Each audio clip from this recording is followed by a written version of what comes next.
गोरखाओं की आवाज को बुलंद करने के लिए चैनल को सब्सक्राइब करें और खबर को लाइक शेयर करें। प्रिय देशवासियों, नमस्कार। हम सभी ने बीते दिनों में देश का सामर्थ्य और उसका संयम दोनों देखा है। मैं सबसे पहले भारत की पराक्रमी सेनाओं को, सशस्त्र बलों को, हमारी खुफिया एजेंसियों को, हमारे वैज्ञानिकों को, हर भारतवासी की तरफ से सैल्यूट करता हूं। हमारे वीर सैनिकों ने ऑपरेशन सिंदूर के लक्ष्यों की प्राप्ति के लिए असीम शौर्य का प्रदर्शन किया। मैं उनकी वीरता को,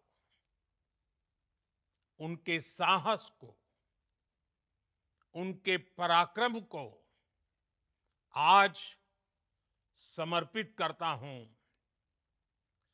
हमारे देश की हर माता को, देश की हर बहन को और देश की हर बेटी को ये पराक्रम समर्पित करता हूं। साथियों, 22 अप्रैल को पहलगाम में आतंकवादियों ने जो बर्बरता दिखाई थी, उसने देश और दुनिया को झकझोर दिया था। छुट्टियां मना रहे निर्दोष मासूम नागरिकों को धर्म पूछकर उनके परिवार के सामने, उनके बच्चों के सामने बेरहमी से मार डालना, यह आतंक का बहुत विभत्स चेहरा था, क्रूरता थी। ये देश के सद्भाव को तोड़ने की घिनौनी कोशिश भी थी। मेरे लिए व्यक्तिगत रूप से ये पीड़ा बहुत बड़ी थी। इस आतंकी हमले के बाद सारा राष्ट्र, हर नागरिक, हर समाज, हर वर्ग, हर राजनीतिक दल एक स्वर में आतंक के खिलाफ कड़ी कार्रवाई के लिए उठ खड़ा हुआ। हमने आतंकवादियों को मिट्टी में मिलाने के लिए भारत की सेनाओं को पूरी छूट दे दी और आज हर आतंकी, आतंक का हर संगठन जान चुका है कि हमारी बहनों बेटियों के माथे से सिंदूर हटाने का अंजाम क्या होता है। साथियों, ऑपरेशन सिंदूर ये सिर्फ नाम नहीं है, ये देश के कोटि कोटि लोगों की भावनाओं का प्रतिबिंब है। ऑपरेशन सिंदूर न्याय की अखंड प्रतिज्ञा है।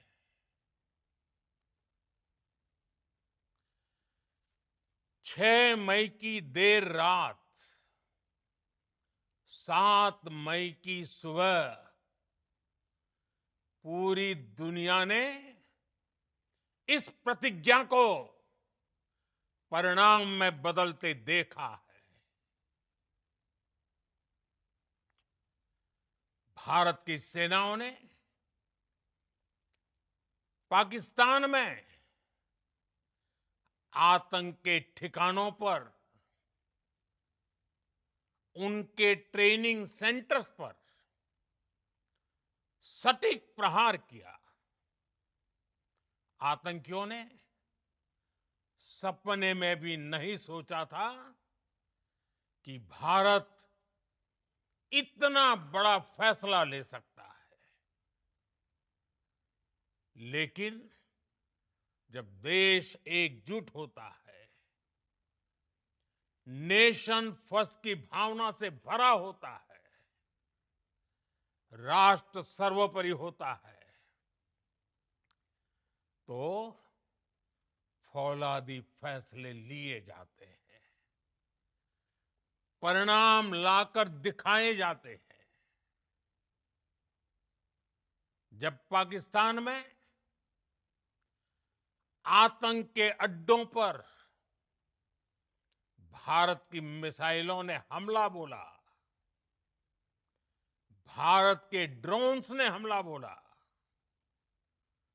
तो आतंकी संगठनों की इमारतें नहीं, बल्कि उनका हौसला भी थर्रा गया। बहावलपुर और मुरिद के जैसे आतंकी ठिकाने एक प्रकार से ग्लोबल टेररिज्म की यूनिवर्सिटीज रही है। दुनिया में कहीं पर भी जो बड़े आतंकी हमले हुए हैं, चाहे 9/11 हो, चाहे लंदन ट्यूब बॉम्बिंग हो, या भारत में दशकों से जो बड़े बड़े आतंकी हमले हुए हैं, उन सब के तार कहीं ना कहीं आतंक के इन्हीं ठिकानों से जुड़ते रहे हैं। आतंकियों ने हमारी बहनों का सिंदूर उजाड़ा था, इसलिए भारत ने आतंक के ये हेडक्वार्टर्स उजाड़ दिए। भारत के इन हमलों में 100 से अधिक खूंखार आतंकवादियों को मौत के घाट उतारा गया है। आतंक के बहुत सारे आका बीते 2.5-3 दशकों से खुलेआम पाकिस्तान में घूम रहे थे, जो भारत के खिलाफ साजिशें करते थे। उन्हें भारत ने एक झटके में खत्म कर दिया। साथियों, भारत की इस कार्रवाई से पाकिस्तान घोर निराशा में गिर गया था, हताशा में गिर गया था, बौखला गया था। और इसी बौखलाहट में उसने एक और दुस्साहस किया। आतंक पर भारत की कार्रवाई का साथ देने के बजाय पाकिस्तान ने भारत पर ही हमला करना शुरू कर दिया। पाकिस्तान ने हमारे स्कूलों, कॉलेजों को, गुरुद्वारों को, मंदिरों को, सामान्य नागरिकों के घरों को निशाना बनाया। पाकिस्तान ने हमारे सैन्य ठिकानों को निशाना बनाया। लेकिन इसमें भी पाकिस्तान खुद बेनकाब हो गया। दुनिया ने देखा कि कैसे पाकिस्तान के ड्रोन्स पाकिस्तान की मिसाइलें भारत के सामने तिनके की तरह बिखर गई। भारत के सशक्त एयर डिफेंस सिस्टम ने उन्हें आसमान में ही नष्ट कर दिया। पाकिस्तान की तैयारी सीमा पर वार की थी, लेकिन भारत ने पाकिस्तान के सीने पर वार कर दिया। भारत के ड्रोन्स, भारत की मिसाइलों ने सटीकता के साथ हमला किया। पाकिस्तानी वायुसेना के उन एयरबेस को नुकसान पहुंचाया, जिस पर पाकिस्तान को बहुत घमंड था। भारत ने पहले 3 दिनों में ही पाकिस्तान को इतना तबाह कर दिया, जिसका उसे अंदाजा भी नहीं था। इसलिए भारत की आक्रामक कार्रवाई के बाद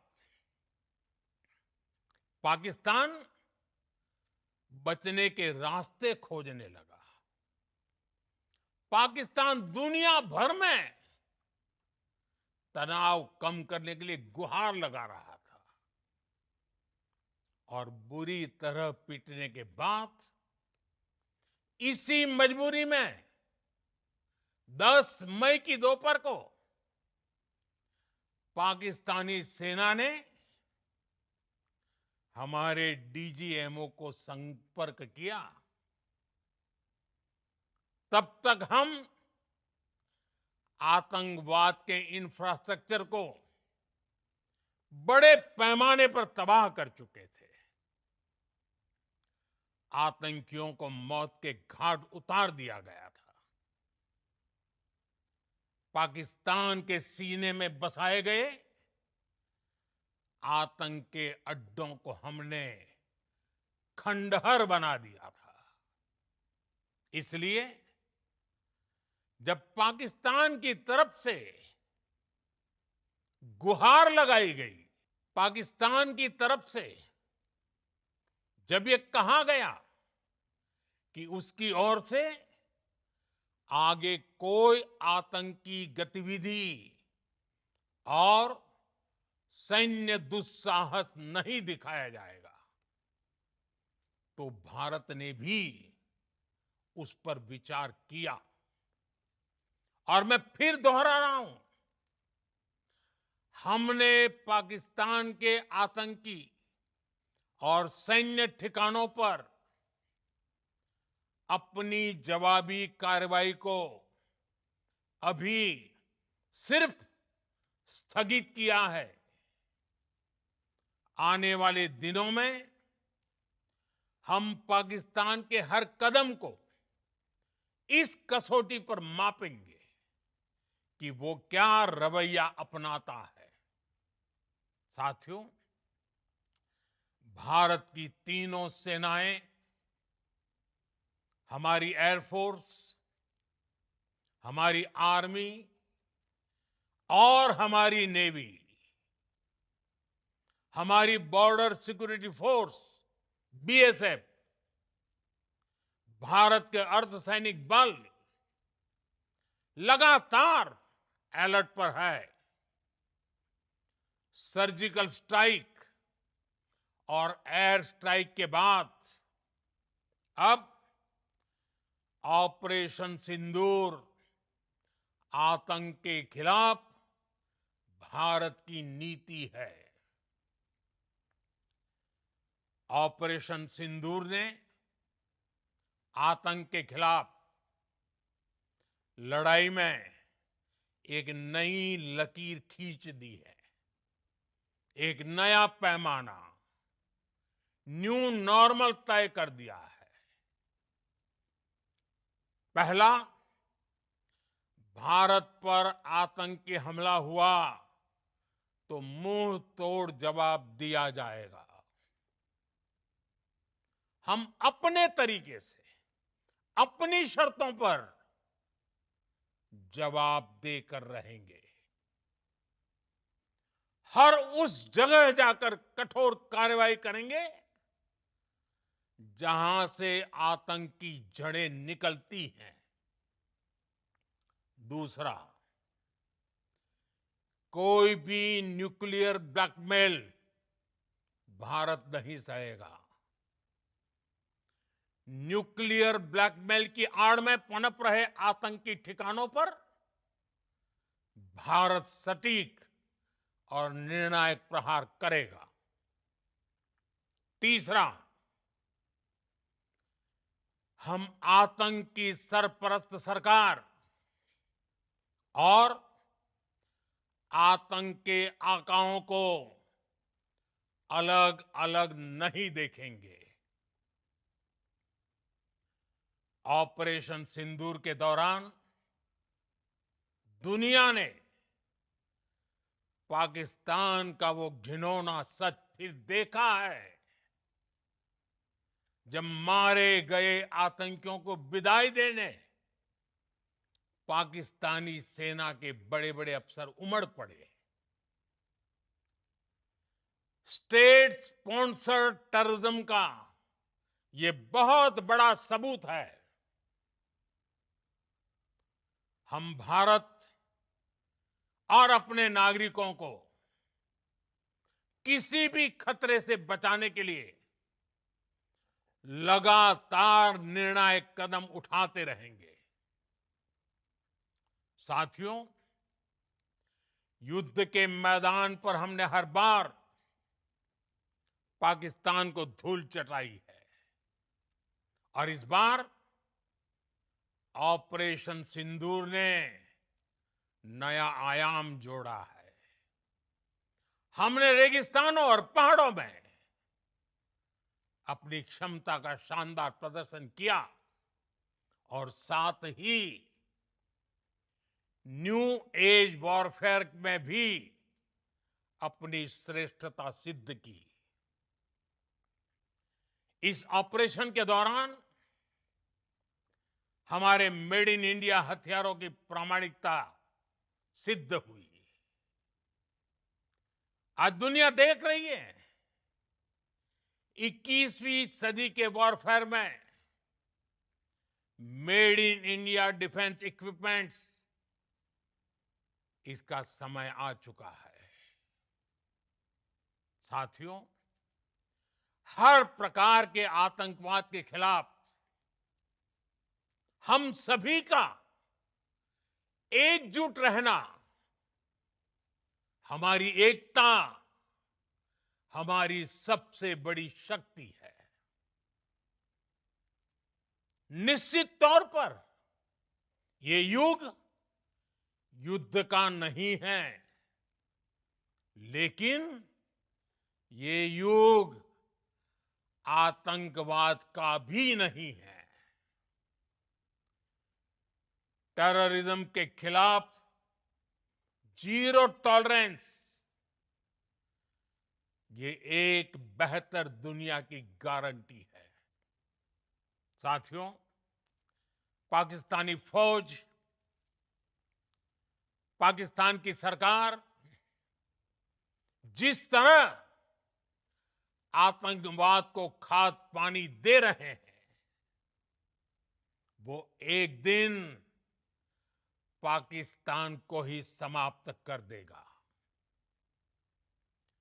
पाकिस्तान को अगर बचना है तो उसे अपने टेरर इंफ्रास्ट्रक्चर का सफाया करना ही होगा।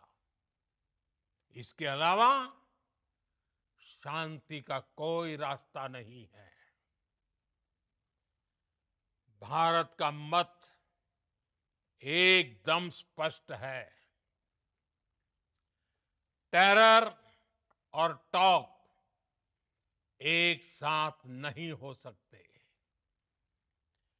टेरर और ट्रेड एक साथ नहीं चल सकते और पानी और खून भी एक साथ नहीं बह सकता। मैं आज विश्व समुदाय को भी कहूंगा, हमारी घोषित नीति रही है, अगर पाकिस्तान से बात होगी तो टेररिज्म पर ही होगी।